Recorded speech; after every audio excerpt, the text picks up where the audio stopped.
Hi అండి. మేము YouTube channel పెట్టాము. ఈరోజు మా ఇంట్లో మరి బెండకాయ కూర వేస్తున్నాం. దీంతో కటింగ్ చేసాం. ఇది కొత్తగా మేము ఆర్డర్ చేసుకున్నాము. చాలా సింపుల్ అండి. ఇది చాలా సింపుల్గా చేసుకోవచ్చు కటింగ్. మనం కొయ్యాల అవసరం లేదండి.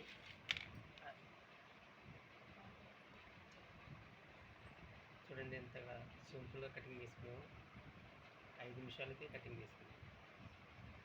నచ్చితే లైక్ చేసుకోండి, షేర్ చేసుకోండి, సబ్స్క్రైబ్ చేసుకోండి.